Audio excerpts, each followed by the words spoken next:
Hi students, welcome to my channel. ఇంతకుముందు వీడియోలో మనం పార్ట్ 1 పార్ట్ 2 చేసి Baraste Badal 10th class first lesson explanation చెప్పుకున్నాం కదా. ఈరోజు వీడియోలో మనం బరస్తే బాదల్ పాఠంలో ఉన్న క్వశ్చన్ ఆన్సర్స్ ఏ విధంగా ఉన్నాయో నేర్చుకుందాం. ఫస్ట్ వన్ చూడండి. మేఘ్ బిజ్లీ और बूंदों का वर्णन यहाँ कैसे किया गया है. ఆన్సర్ చూడండి. ఫస్ట్ మనం ఇక్కడ పాఠం పేరు పాఠ్ కా నామ్ బరస్తే బాదల్ అని రాసి తర్వాత కింద కవి కా నామ్ శ్రీ సుమిత్రానందన్ పంత్ అని స్టార్టింగ్లో రాస్తే మంచి మార్కులు పడే అవకాశం ఉంది. ఆన్సర్ చూడండి. బరస్తే బాదల్ कविता में प्राकृतिक चीज़ों का वर्णन मधुर शब्दों के द्वारा कवि पंत जी कर चुके हैं. सावन मास में मेघ झम झम झम झम करते आते हैं. बिजली चमचम करती चमकती है. छम छम छम करती बूंदें गिरती हैं. इस तरह इनकी सुंदरता रमणीय शब्द चयन से वर्णन की गई है. ఇది ఫస్ట్ క్వశ్చన్. नेक्स्ट क्वेश्चन చూడండి. प्रकृति की कौन कौन सी चीज़ें मन को छू लेती हैं. आंसर. वर्षा के समय प्रकृति की सुंदरता देखने लायक होती है. पेड़ पौधे, पशु पक्षी, घुमड़ते बादल, बिजली चमक, बारिश की गिरती बूंदें, ये सब मन को छू लेती है. थर्ड क्वेश्चन చూడండి. तृण तृण की प्रसन्नता का क्या भाव है. आंसर. वर्षा ऋतु हमेशा से सबकी प्रिय ऋतु रही है. वर्षा के समय प्रकृति की सुंदरता देखने लायक होती है. जब बारिश होती है तब मिट्टी के कण कण से कोमल अंकुर फूटते हैं. तब धरती की पुलक को हर एक तिनके में देख सकते हैं. नेक्स्ट क्वेश्चन చూడండి. वर्षा सभी प्राणियों के लिए जीवन का आधार है. कैसे. आंसर చూడండి. वर्षा सभी प्राणियों के लिए जीवन का आधार है. जैसे फर्स्ट पॉइंट, तपती भूमि को ठंडक मिलती है. सेकंड वन, झुलसती गर्मी से लोग बच जाते हैं. थर्ड वन, वर्षा के कारण खेतों की हरियाली बढ़ती है. फोर्थ वन, अच्छी अच्छी फसलें उगती हैं. फिफ्थ वन, वर्षा ऋतु कृषि की जननी है. सिक्स्थ वन, खाना कम दाम में मिलता है. सेवेंथ वन, नदियों में पानी का स्तर बढ़ता है. एट्थ वन, पीने के लिए स्वच्छ पानी मिलता है. नाइन्थ वन, जल के बिना जीवन सूना है. नेक्स्ट क्वेश्चन చూడండి. वर्षा ऋतु के प्राकृतिक सौंदर्य पर अपने विचार लिखिए. आंसर. वर्षा ऋतु हमेशा से सबकी प्रिय ऋतु रही है.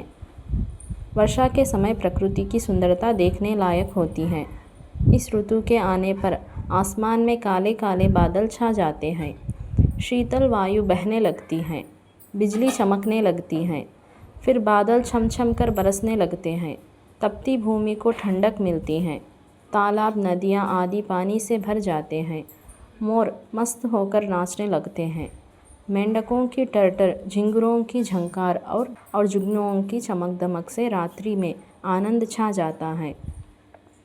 इस ऋतु में चारों ओर हरियाली का साम्राज्य होता है. कृषक अपनी लहलहाती खेती को देखकर फूले नहीं समाते. वर्षा ऋतु कृषि की जननी है. नेक्स्ट क्वेश्चन చూడండి. सुमित्रानंदन पंत के जीवन और साहित्यिक परिचय दीजिए. प्रकृति वर्णन के बेजोड़ कवि सुमित्रानंदन पंत के बारे में आप क्या जानते हैं. आंसर చూడండి. प्रकृति चित्रण में बेजोड़ कवि माने जाने वाले सुमित्रानंदन पंत का जन्म सन 1900 अल्मोड़ा ज़िले के कौसानी गांव में हुआ. 7 वर्ष की उम्र में ही स्कूल में काव्य पाठ के लिए पुरस्कृत किए गए थे. साहित्य लेखन के लिए इन्हें साहित्य अकादमी, सोवियत रूस और चिदम्बरा काव्य के लिए ज्ञानपीठ पुरस्कार दिया गया. इनकी प्रमुख रचनाएं हैं वीणा, ग्रंथि, पल्लव, गुंजन, युगांत, ग्राम्य, स्वर्णकिरण, कला और बूढ़ा चांद तथा चिदम्बरा आदि. इनका निधन सन 1977 में हुआ. बरसते बादल పాఠం యొక్క సారాంశం. క్వశ్చన్స్ డిఫరెంట్ టైప్స్లో ఇవ్వచ్చు. ఒకసారి క్వశ్చన్స్ చూడండి. बरसते बादल कविता में प्रकृति का सुंदर चित्रण है, उसे अपने शब्दों में लिखिए. ఈ విధంగా అయినా అడగవచ్చు. లేకపోతే बरसते बादल कविता का सारांश अपने शब्दों में लिखिए. ఇలా కాకపోతే बारिश के मौसम में हर प्राणी झूम उठता है. इस कथन को बरसते बादल कविता के द्वारा पंत ने किस प्रकार समझाया. లేదా सावन का महीना सुहावना होता है, इसका वर्णन पंत ने कैसे किया, లేదా पंत जी प्राकृतिक सौंदर्य के चित्रण में बेजोड़ कवि हैं, बरसते बादल पाठ के द्वारा सिद्ध कीजिए। ఇలా కాకపోతే सावन के महीने में वर्षा का सुंदर चित्रण पंत जी के शब्दों में लिखिए, లేదా वर्षा के प्राकृतिक सौंदर्य बना रहता है, इस पर अपने विचार स्पष्ट कीजिए, లేదా वर्षा के समय पेड़ पौधे पशु पक्षी मनुष्य और धरती भी खुशी से झूम उठते हैं, बरसते बादल कविता के द्वारा समझाइए। ఈ విధంగా క్వశ్చన్స్ అనేవి మార్చిన ఆన్సర్ అనేది సారాంశమే రాయాలి. డిఫరెంట్ టైప్స్లో క్వశ్చన్ని అడగొచ్చు, అందుకని ఈ టైప్స్ అన్నీ చెప్పాను. ఇప్పుడు చూడండి ఆన్సర్. సారాంశం రాసేటప్పుడు ఈ విధంగా సైడ్ హెడ్డింగ్స్ ఉండే విధంగా చూసుకోండి. ఇలా రాస్తే మనకు మంచి మార్కులు పడే అవకాశం ఉంటుంది. చూడండి, ఫస్ట్ కవి పరిచయం. ఈ విధంగా అయినా కవి పరిచయం రాయొచ్చు, లేకపోతే మనం ముందుగా నేర్చుకున్నాం కదా కవి పరిచయం, ఫస్ట్ క్వశ్చన్లో నేర్చుకున్నాం కదా, అది మొత్తం అయినా రాసేయచ్చు. కానీ ఇక్కడ చూడండి, కవి పరిచय बरसते बादल कविता के कवि श्री सुमित्रानंदन पंत हैं। वे छायावाद के प्रमुख कवि माने जाते हैं।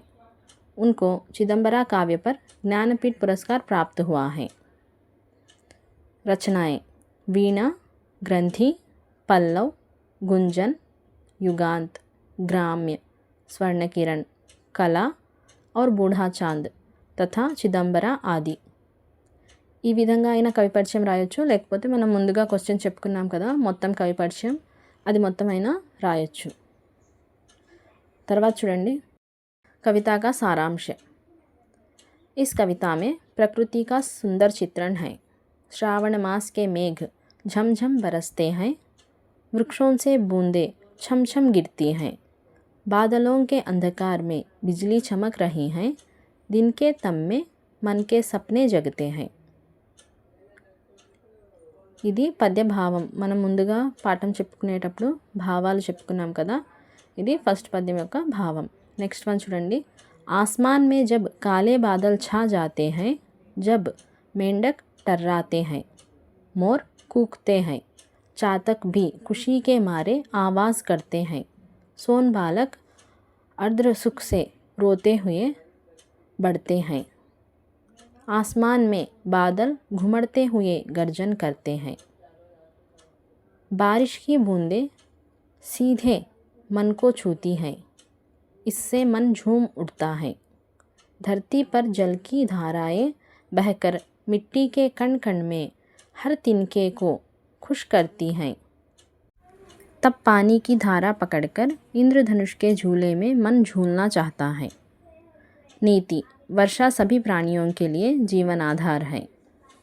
ఈ విధంగా ఈ సారాంశం రాయాలి. క్వశ్చన్స్ అనేవి డిఫరెంట్ టైప్స్లో ఇచ్చిన ఆన్సర్ మొత్తం సారాంశాన్ని రాయాల్సి ఉంటుంది.